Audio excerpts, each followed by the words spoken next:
हिंदू हिंदू को खत्म करने में लगा, हिंदू का ही शोषण करने के लगा है।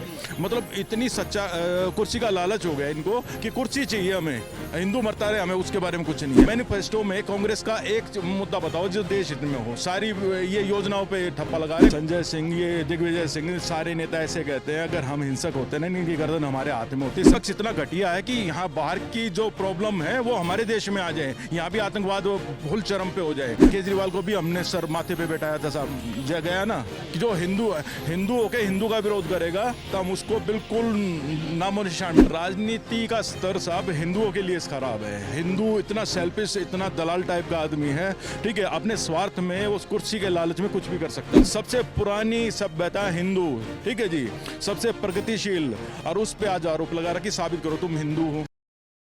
जब भारत में जहां 100 करोड़ हिंदू रहता है और उसी देश के आराध्य जो कि प्रभु श्री राम है, उनके ऊपर सवाल खड़े किए जाते हैं। एक टीएमसी का नेता खड़ा होकर कहता है कि भगवान राम वो मुसलमान थे।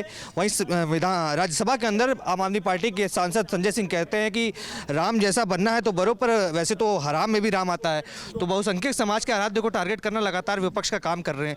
किस तरीके से बहुसंख्यक समाज इसको देखता है? देखो सर, बहुसंख्यक समाज तो बीजेपी के साथ है, लेकिन एक चीज देखिए, गद्दारी में नाम जैतन से शुरू करेंगे। उससे पहले भी बहुत गद्दार हुए हैं जिन्होंने मुगलों का साथ दिया, जिन्होंने अंग्रेजों का साथ दिया। आज की डेट में संजय सिंह हो, केजरीवाल हो, अखिलेश हो, मतलब सारी लाइन लगा के हैं, ये सारे हिंदू ही हैं। शरद पवार हिंदू, ठीक है, उद्धव ठाकरे हिंदू। क्या करोगे आप, किस किस को बचाओगे साहब? हिंदू को खत्म करने में लगा, हिंदू का ही शोषण करने के लगा है। मतलब इतनी सच्चा कुर्सी का लालच हो गया इनको कि कुर्सी चाहिए हमें, हिंदू मरता रहे, हमें उसके बारे में कुछ नहीं है। और फिर कहने की जी हम तो हार गए, ईवीएम में दिक्कत है, ये दिक्कत है, वो दिक्कत है।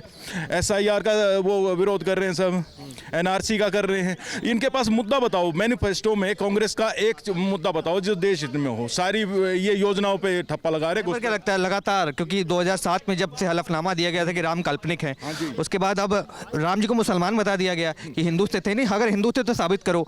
संजय सिंह कहते हैं कि हराम में भी राम आ जाता है, उसमें कौन सी बड़ी बात है? तो क्या बहुसंख्यक समाज को फिर भी ऐसा इशूर बता दिया जाता है कि वो हिंदू हिंसक हो जाता है? राहुल गांधी कहते हैं। संजय सिंह, ये दिग्विजय सिंह, सारे नेता ऐसे कहते हैं अगर हम हिंसक होते ना, इनकी गर्दन हमारे हाथ में होती। संजय सिंह का गला लाता मैं अगर हिंसक होते तो, ठीक है, इनकी परिभाषा से। लेकिन ये वो काम करा के ही मानेंगे।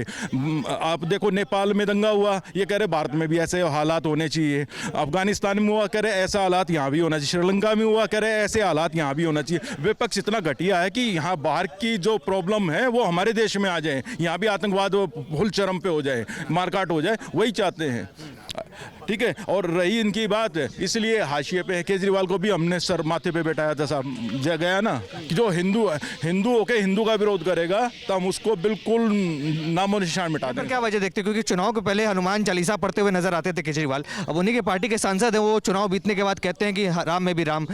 कैसे यूटर्न मार लिया जाता राजनीति का स्तर साहब हिंदुओं के लिए खराब है। हिंदू इतना सेल्फिश, इतना दलाल टाइप का आदमी है, ठीक है, अपने स्वार्थ में उस कुर्सी के लालच में कुछ भी कर सकता है साहब, ठीक है। नहीं तो यही हिंदू थे। अब हनुमान चालीसा पहले कहती थी, मेरी नानी कहती थी कि राम मस्जिद तोड़ के वहाँ मंदिर नहीं बन सकता, उसमें भी राम कैसे रह सकते हैं, समझ लो बात। ये सारी वही है, तुष्टीकरण की राजनीति है। इनके पास मुद्दा कुछ नहीं है देश के लिए, ये ऐसे ही भटकाते हैं। राम जी हिंदू थे, क्योंकि अब तो ये लोग कह रहे हैं साबित करना पड़ेगा, वो तो मुसलमान थे। अच्छा जी, 1400 साल पहले वाला मजहब आके आज हमें ये वो बताएगा कि वो मुसलमान थे। पैगंबर मोहम्मद साहब के जो चाचा थे वो सारे हिंदू थे। वहाँ पे शिवलिंग पे पूजा करते थे, वहाँ पे तो मंदिर था, 360 मूर्तियाँ थी वो जो तोड़ी गई थी। आप देखो, आज हमारे ऊपर ही आरोप लगाया जा रहा है। सबसे पुरानी सभ्यता हिंदू, ठीक है जी, सबसे प्रगतिशील, और उस पे आज आरोप लगा रहा कि साबित करो तुम हिंदू हो।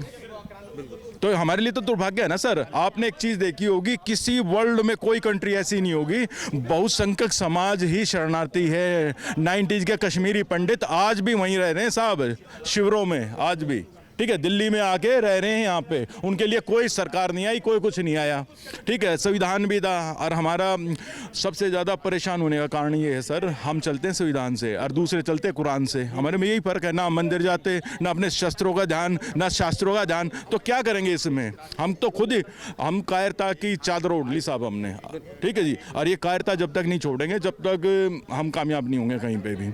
और कायर की कोई ज़मीन नहीं होती, कहीं चले जाओ आप, कायर को तो भागता ही रहना चाहिए, यहाँ से भाग भागेगा, वहाँ से भी भागेगा। अफगानिस्तान से भागे, पाकिस्तान से भागे, अब बांग्लादेश की बारी है साहब, तो कौन रखेगा हमें? बहुत वीर शुक्रिया। होंगे तो अपनी ही धरती पे हम डंका बजा के रहेंगे गर्व से, ठीक है सर, ये है हमारी पहचान। ये होते हैं हिंदू, लेकिन क्षत्रिय बनेगा तब ना।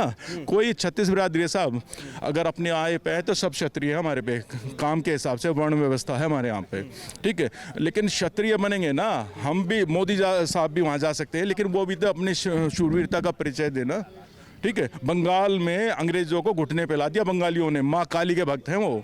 अब पता नहीं कौन सी कायरता में घुस गया भाई, नहीं सेकुलरिज्म का कीड़ा उनके पास भी घुस गया शायद, ठीक है। तो ये खुद ही शूरवीर बनना पड़ेगा, अपनी लड़ाई खुद लड़नी पड़ेगी साहब, तब काम चलेगा। बहुत शुक्रिया सर। आप देख रहे हैं सौगंध टीवी, सौगंध वतन की।